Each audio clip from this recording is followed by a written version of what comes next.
I'm sitting here with Mr. Jeff Harrison, correct? Okay, from the Talbot County Watermen's Association. It's the Talbot Watermen's Association. We actually used to be Talbot County, but we reorganized in 2015 2015. and became the Talbot Watermen's Association.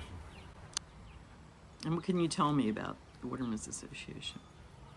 Okay, so, and I guess it was in 2009 we were formed, and basically we were formed because of a new plan, I guess management plan by the then Governor O'Malley, and it basically was going to convert, or trying to convert watermen from the way they were doing it, oystering in public fishery, to more aquaculture and taking some 25% of the bottom for sanctuaries, but they were taking 50% of the best oyster bottom.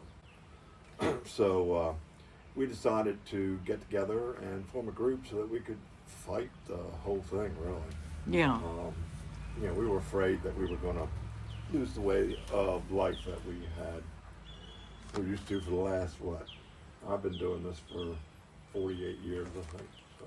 Okay. And so that was in 2009. The plan started in 2010.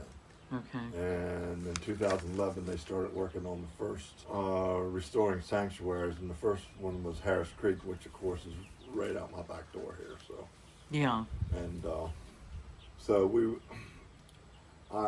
got to see firsthand how they were going about doing this restoration plan, which basically was putting stones on top of oyster hills that were already there, which watermen were so upset about that. And putting stones on top of shells. They put stones on top of shells, yeah. Oh.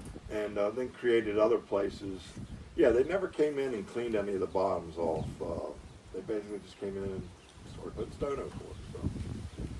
So of course we were totally against that, and but they went right on ahead. And as we know now, Harris Creek has been a sanctuary for 14 years. And we have not been able to work that. And like it's say some of our best bottoms, some of the area that we all used, or especially here on Tillman, because it is right out of back door. Yeah. Why stone? What was that all about? Well, when they set up the plan, they were going to use oyster shell, which, it's the best substrate. But shell is very hard to find. It's very controversial, actually. It did have a way of finding those numbers of shell, and it was through the seed and shell repletion program, where they actually dredged shells with a commercial dredge off the bottom onto barges, cleaned it and then put it on barges, and then all this dredging happened up the bay, and it was all carried down the bay and then planted. It was also put here, like in areas here, put out on the bottom, just stone or shell. So, but that, when the plan got started, one of the things that the General Assembly voted on was to dredge man-of-war shoals, because they knew they were going to need all these shells. And then somehow, for some reason, they did not dredge it. The permitting process took 5 years. They finally did get the permit in, I think, 2015. But since then, the permit sits in front of the Board of Public Works, and they would have to vote on funding it. And since then, it's so political and why it's political, I have no idea. It's just shells. If you don't have those shells, they needed to come up with some kind of substrate that they could use. Granite. And when they first started putting it out, it was actually probably 6 to 10 inch stone. And we were really concerned about that because, we trot line crabs, so there's other uses out there. It's just not oyster bottom. Right. People fish on those areas, people do different things, but yeah. we trot line across it. And when they put the stone, it hangs the entire line. So it became a problem. So right away we said, look, you're messing up. So it took them about 5 years before they realized that, they were messing up, and they made the stone smaller. The stone they put overboard now is supposed to be 3 to 6 inches. Sometimes you'll see one a little bit bigger. Okay. But anyway, that's basically why they use stone, because Okay. there's not enough shell available to do the amount of restoration that they were doing. I think they ended up doing over 300 acres here in Harris Creek. Okay. New bottoms that they kind of created. Of course, like I said, some of the bottom they covered old Oyster Hills up. And then since then, of course, they've done the little chop tank. They're on the Minokan now. That's the last of the 5 sanctuaries that they created. So, 5 sanctuaries. Harris Creek. okay, so it's Harris Creek. Uh-huh. It's a little chop tank. Little chop Tread tank. Avon or Avon, whatever. Uh-huh. And St. Mary's River, and then the Minokan. So I always tell people, and now we've had 14 years. Some of those have been done. I think Harris Creek was completed in 2016. They're still doing the Minokan. The Tread Avon was done just 2 years ago, I think, in 21. The little chop tank was done in the 20s, 22 or something like that. So they're getting done, but anyway, through that process, we actually do restoration work too. The public fishery does. Mm-hmm. Right now we're planting spat on shell, but we also return shell to the bottom of the areas that we work. Okay. So it's very interesting too, because they put out reports, of course, and the sanctuary here at Harris Creek is right alongside of Broad Creek. Broad Creek is a harvesting area, and of course then the Tread Avon is alongside it, so it's kind of in between 2 of the major sanctuaries where we work. And we and I'm on the oyster shell committee, have been for 35 years or something, and we concentrated our efforts because, like I said, shell is limited. It also, because it is limited, it has tripled in price since 2010. And so the monies that we have, shell used to be about $3 a bushel to get to the bar, now it's $9 a bushel. Oh. And so, but what we did, we decided to concentrate our efforts in Broad Creek. Planting as high as 40 to anywhere from 20 to 40,000 bushel shells, which, believe me, that doesn't sound like much, and it's not. But we are limited to the funds that we have. Okay. So normally in Talbot County, we would spread those assets or the shells around in probably 8 or 10 different areas. Instead, we concentrated in Broad Creek for like 3 years in a row. Okay. And what we've seen was great results. And in the last review in 2020, Broad Creek actually became the best tributary Oh. in the bay. Okay. And we look at that with a lot of pride, because right alongside of it, Harris Creek, which over the 5 years that they worked in it, from 2011 till 2016 when it was done, they planted over 2.5 billion oysters in it. They restored over 300 acres of oyster bottom. I have no idea how many shells were put into it, but none were taken out because there's no harvest. In But- Harris Creek. In Harris Creek, but in Broad Creek, over those 10 years period, we harvested over 400,000 bushel of oysters out of Broad Creek. And that was over 10 years just in Broad Creek. 2010 to 2020. 2010 to 2020, yep. And Okay. and we spent somewhere around probably a little over $1 million in the replenishment work there. Mhm.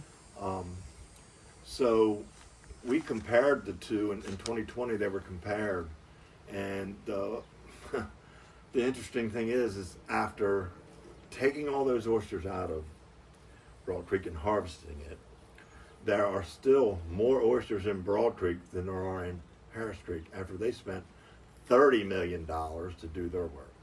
So Oh, wow. we use that as, and we're getting ready to use it as we're trying to start a nonprofit, which we have access to the Midshore Foundation, a nonprofit that will help to put Shell, because it's like I said, Shell now is $9, I think, to get it to the bar, deliver it to the bar, and possibly going to go up even higher. You know, we're going to try to start a nonprofit that, if you donate into it, all the money goes to Shell to go into public fishery areas. Okay.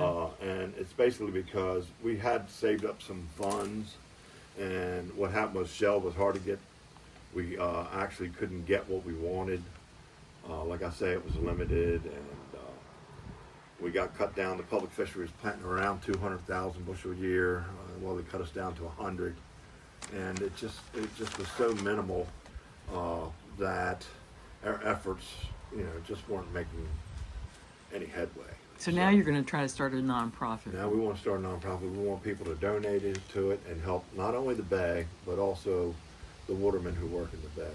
And we're using that, the efforts that we did in Broad Creek, to show people that, hey, you know, we've done this for 60 years. The Seed and Shell Replenishment Program, I think it's 65 years it's been going. And, you know, we did it back then, we're doing it now.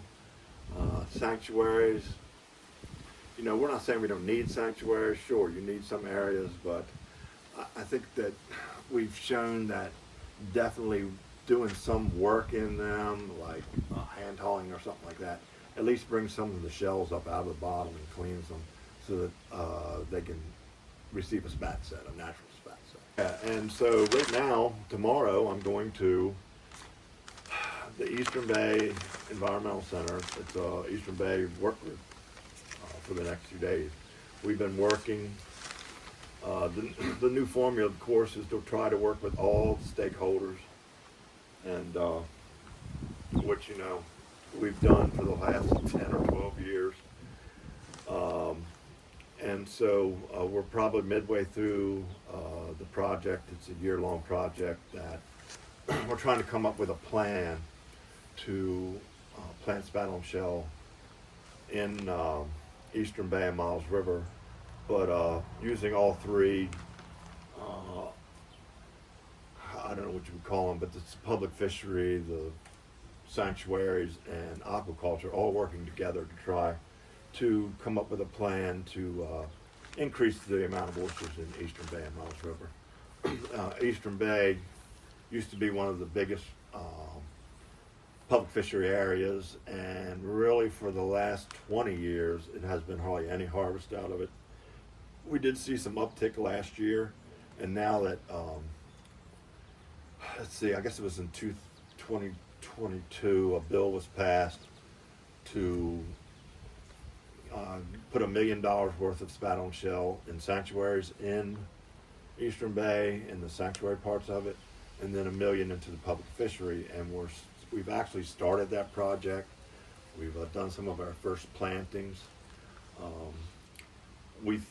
mean, it's one of the first times that the public fishery has gotten any funds, you know, through the General Assembly. So we're tickled that the plan calls for 25 years at $1 million each. They funded 3 years of it, so we're just starting that process, and we're looking forward to. That was in 2022 that got passed. Yes, I think it was in 2022. Okay. You know, it's all runs together. I And do a lot of going over, and it's like I told you about the Man o' War shoals. It was actually a bill in 2009, and the whole General Assembly, the Senate, and the House of Delegates all voted unanimously to dredge Man o' War shoals. Okay. Mm-hmm. For the last 3 years, there's been a bill in to ban the dredging of Man o' War shoals, if you can imagine this. And you know, we've had to go over and testify that, you know, at least it's an opportunity. Those shells are so valuable to oyster restoration. You know, and I think the people who are holding it up are basically the Chesapeake Bay Foundation and the CCA, Okay. which is the Coastal Conservation Association of Fishing Sport Fishing Group. And you know, they were the ones that originally wanted the shells they were the ones that got a hold of the experts to find. I mean, we don't care where they find their shells. There's places for those shells up in the upper bay. They know where they're at. They're right there. They have a rig that dredges them up, like I said. And the rig actually is still working in Virginia, doing the same thing it did here for I guess 60 years plus years. So, you know, we would love to have it come back. Right now, we've gone to such an extent to find shells that this year, for the first time, we've actually brought shells in tractor trailer trucks from Washington State. 3,000 miles they have come. And what happens out in Oregon, they don't want their shells. They bust them up and use them for pathways, road bases and things like that. Well, we need shell. And a couple of the watermen here from down in Dorchester County, here in Talbot County, got together and they actually flew out to Washington, looked at the whole process of what it would take to get those shells here. Mm-hmm. And they seen it to be, you know, that they could make it happen. Mm-hmm. And so they did, and they brought a little over 100,000 bushel, I think, this past year, and they've gone out now and gotten some more. They ran into a whole bunch of trouble with permitting and all kinds of crap, but it just shows that the watermen, you know, we need shells, and they said there aren't no shells out there. Well, they found a load of shells, and it's an endless pile of shells out there. In Washington State. In Washington State. Oh, wow. Yeah. It's, Why is that? Because, like I say, they don't use their shells to put back overboard. They do all aquaculture out there, and they grind the shell up, and they do what's called micro culture, which they have like a grain of sand actually sets. The spat sets on something that small. So, like I said, they don't use them, and they've actually became a problem because in this one place that they went to get some of the shells, it was 12 million bushels of shells there. Wow. And they produced about 1 million bushel a year, so they were actually running out of space, and they were looking for something to do with them. Oh. And so when these guys came along, it all kind of worked out. And Oh, wow. like I say, we got those shells, but that's another reason for our nonprofit is to try to get those shells here.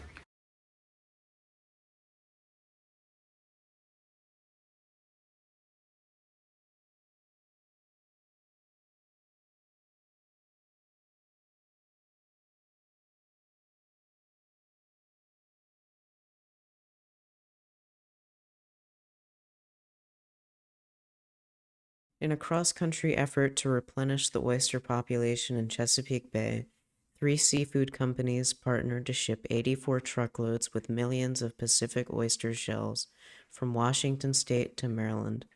Since the start of 2024, Pacific Seafood, which is headquartered in Clackamas, Oregon, Madison Bay Seafood, and Whitman Wharf Seafood, worked together to haul the shells in a 53-foot-long truck to restore the native oyster population, traveling from Pacific Seafood's processing location in South Bend, Washington, to the restoration site in Toddville, Maryland. The project comes as the oyster fishery faces a shortage of shells for oysters to grow in the bay after years of harvesting and exporting. Over the next 18 months, the Pacific oyster shells will help repopulate the bay and create oyster reefs that are essential to grow oyster populations and other bay species of fish and crab. Pacific Seafood said the shells will be placed in the bay by the end of the summer. Is that an issue, though? Different types of oysters or that? That's, I mean, you just can't bring something out of state and throw it overboard and these oysters are the gigas, I think they're called. And they are a bigger shell, but they're still an oyster shell. And you have to remember, they've been on the land for probably 8 to 10 years, so they're completely clean. Oh. And I say completely clean, they're not completely clean. They have dirt and stuff on them, but what they do, what they found out was they get a shaker. I mean, these guys really went through something. They spent, piles of money before they sold one shell. But they went through this process. They went out there, and what they did when they shook those shells and that, so that they had nothing but shells, they found out that the shells actually are a lot lighter than, the shells around here because they've dried out completely. Okay. And they found out I think they could load about, told me 1,100 bushel to a tractor trailer. Oh, goodness. to keep it still underweight. And yeah, so they went through that process. Oh, wow. And they got them here, and they went from in Washington State 6 months ago to in the water in the Chesapeake Bay with spat hopefully hitting on them right now, because this is the time of year that oysters spawn. Okay, when you say the Chesapeake Bay, you mean that literally? Or another area? Well, we placed theirs, and they went here, they went down to Dorchester County, they went other counties. They went here, one of them went right outside the harbor here. And like I say, I think we got around 30,000 bushel. The last, So Tolman Island, yeah, Choptank River, Choptank Talbot River. County. Talbot County, okay. What they do is we have a group of guys in each county, and they're on the oyster shell committees that actually every spring, well, we first meet in like January to come up with our plan. They let us know how much funds we have to deal with. The funds come from oyster surcharges, which is $300 per every waterman that gets a license. You have to pay $300. There's a tax on the bushel of every bushel sold. Now it's $3. It used to be $1.30, and we just recently got it raised because of the problem with the price of shell. And then there's this MDOT money, Maryland Department of Transportation, which I'm not sure why we get it, but we get about just around $1 million a year from them. We used to get $2 million. We used to go to public fishery, but now they take $1 million of that and put it in sanctuaries. So yeah, we get those funds, and then when we meet, we determine, how much money we have, what we would like to do, as far as either. There's three things we can buy. We can buy Virginia seed, which is seed oyster off of the bars in Virginia. There's the clean shell, which is the shuck shell, which is not only here in Virginia, we usually get shuck shell, and it's also, would include the shell from Washington State. And then there's spat on shell. And so we determine how much funds we have, and each county does that, and we come up with a plan. And usually by the 1st of April, we start the plan by getting shells. We first got Virginia seed. Talbot County for the last 3 years, I think 3 years ago, we only got 18,000 bushel of shells put overboard, which was the least amount. And that was basically because shells were going into sanctuaries, shells were going to aquaculture, shells were going everywhere. And that's what drove the price of it up. So, we had this situation where, we're harvesting out of, say, just Broad Creek alone, 30 to 40,000 bushel a year. Yeah. So, and we're only putting back 18,000. Eventually, doesn't matter how well you have it, you're going to, you're not reseeding your bars properly. Mm-hmm. So, with that problem, at least here when they got the shells from, it was very interesting when we got the shells from Washington State when they showed up, because before we only had one place to get them, it was from Virginia. And they kind of had us because, when we sold the oyster to them to shuck, they had to pay $3 of the tax. Okay? Mm-hmm. But then when we buy the shells back from them, we have to pay $9. So, like, we just raised the price, like I said, from $1.30 to $3. Mm-hmm. Well, they just raised their price. So it's one of those type of things. Now, when we got this other shell coming from Washington State, guess what happened? All of a sudden, we had more access to shell down there. They wanted to give us more shell. And we're like, no, that's all right. We got some. So, it helped in that aspect too. Yeah. So this year, like I said, we planted 18,000 in 2022. In 2023, we planted, I think, 22,000, and I got those 2,000 bushel extra because we had been shorted the year before. Okay. And then this past year, I think we put 55,000 bushel shells overboard. So you can see the help and that was just in Talbot County. So we probably tripled the amount of shells, or at least doubled it from last year. And so hopefully going forward, we'll continue to do that. And like I say, it's all to put more oysters in the bay. Just because it's on public fishery area, it helps the watermen, you know. Yeah. And like I say, our bottoms are doing much better than the sanctuaries, even the ones that are spending millions of dollars in it. So. Okay. And so they'll have made their commitment to 5 tributaries completely restored by 2025. And when all this sanctuary stuff took off, you know, the watermen were 100% against it, of course, because they were taking 50% of our best bottom. Yeah. You know, the best producing bottom. Yeah. And so, and it's like I said, in that 2016 to 2020 review, which was a 10-year review of aquaculture, sanctuaries, and public fishery bottoms, I always tell people there's 5 major spat-producing tributaries in the Chesapeake Bay over the past 60 years. There's the St. Mary's River, Okay. which is one of the sanctuaries. There is the Menokin. Okay. It's the Little Chop Tank. It's Harris Creek, and it's Broad Creek. So out of those 5, Broad Creek is the only one that we're allowed to harvest in anymore.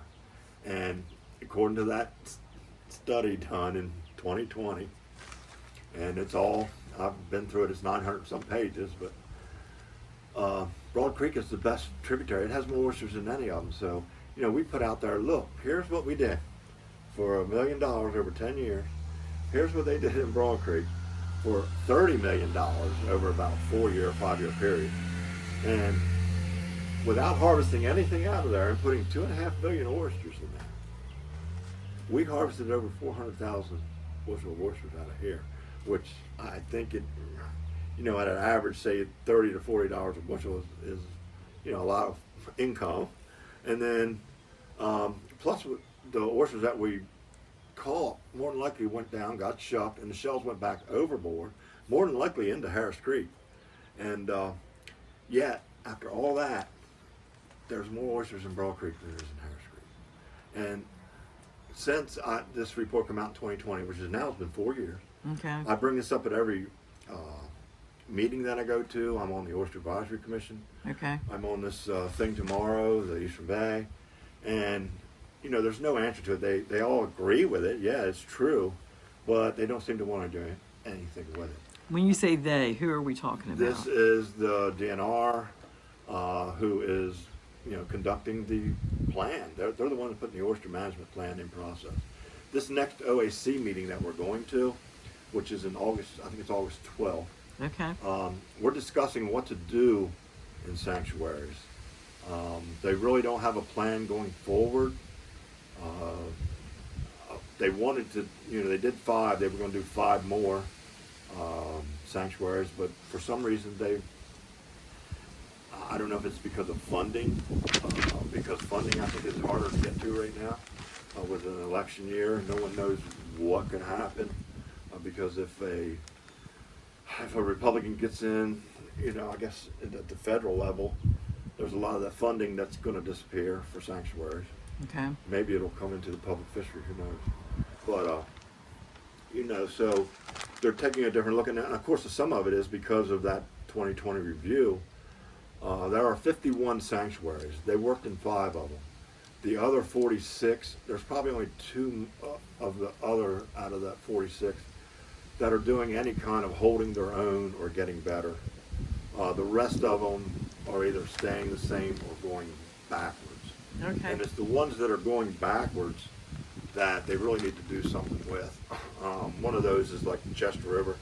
We hand-tongued in Chester River. I probably hand-tongued there for probably 6 or 7 years back in the late 90s, well, it was probably in 2000. We had a huge die-off in Eastern Bay in 2002. So we had to go farther north. The die-offs all come from the diseases MSX and Dermo. Okay. MSX is the real killer because it doesn't discriminate. It kills all oysters any size. Oh, The dermo usually affects adult oysters that are over 3 inches, okay. which is harvest size, so it really affects us too. Yeah. And it was after a 3 or 4 year drought, and it completely devastated. It was the next year was the lowest harvest on record. It was a 26,000 bushel harvested. Okay. Now we're up to, I think last year was 400, the year before was 700 or some thousand bushel. So, you know, we've kind of proven that, you know, what we do is working. They're kind of seeing now that what they're doing, some of it's working as long as they can spend millions of dollars on it. But some of it isn't, especially when they don't have a plan to address these sanctuaries that are going backwards. Oh, You know, they okay. don't have something, and so I'm assuming that's what we're going to do. It'll be we'll do a little bit in each sanctuary instead of focusing on 3 or 4 major sanctuaries. So we'll see. And I'm always there. I feel like I was appointed by Governor Hogan for the OAC, Oyster Advisory Commission. And, you know, I took it as an honor, and I still do. And so I'm going to be there for the duration. A lot of the watermen have backed away from it because, you know, after 8 years, we basically did nothing except for this Eastern Bay thing. That's the only thing that really came out of it. So hopefully going forward, we'll have more projects like that involve not only, you know, the sanctuary bottoms, but also the public fisheries. So there we are. So maybe you have some other questions about something else. I like to talk about that stuff though, because I'm very involved in it. And so you're working on the OAC. Okay, that's the Oyster Advisory Commission. I'm also on the Oyster Shell Committee group, which I've been on it the longest. That's kind of how I got started. And that deals with the replanting of oyster on the public fishery bottom. How can we work together? Because it's basically 13 counties that border the Chesapeake Bay that are on these committees. And so what we'll do, like in Talbot County, for 4 or 5 years we didn't work in this county. We worked, say, down the bay in Somerset County. We would take some of our funds and send it to them because we know we're going to be working down there. We did that probably for 4 years in a row. Then we have other counties who come here, the upper counties come here and go hand towing, Kent and Queen Anne, and they'll give us some of their funds to spend here in Talbot County. So we try to work together as a group and make sure that everything gets what it needs, especially if an area has been hit harder than others. We make sure that area gets some of our funds because we know that one day we're going to have to go back there and they're going to have to come here and we might have to go up the bay. And it's that type of industry anymore. It used to be you would stay in your one area, but now it's a lot of traveling involved. So Mm. I think it's 13 of us on it, and we try to get each group because, you know, it's not only oysters. There's hand tone. There's 5 different gear types. There's hand tone. There's dive. You can dive for oysters. There's patent tone. There's dredge, power dredge, which is a boat, and then there's sail dredge, which is the skipjacks. So Okay. there's 5 groups that we have to also disperse our funds, try to evenly, and that's how the local group works together to come up with our plan. And then I would go, since I'm the chair of the committee, I would go to the state meetings and go over what we're going to do with the plan, but I also would mail the plans in. Then they have to get double checked by first ORP, then by DNR. Then it goes back to ORP and then comes back to me. Why we have to have a middleman is basically because of the state procurement laws or something. They can't write a check. It seems like another waste of funds to us. And I'm going to take some crab meat with us, some crab cakes and crab soup down with us to Sunset Beach. Oh, A there you family go. vacation with all grandkids and stuff. I can't wait. No, that's Memories good. will be made. Oh, wonderful, wonderful. The only thing is, it's the week before our event in Chesapeake Bay Maritime Museum, which, you know, we're having probably somewhere between 2,000 and 3,000 people come to. Okay. And me and my wife basically are the coordinators of it, the main coordinator. Okay. And so it's a lot, but we're coming back. We were going to stay till Friday, but we're coming back Friday. Okay. I got to get crabs from people, donations. And there's a lot of other ins and outs that we got. And then, of course, we set up on Saturday evening. So, Okay. but yeah, so. Oh, wow. But we're going to go and have a good time before and rest up before the event. Okay, good.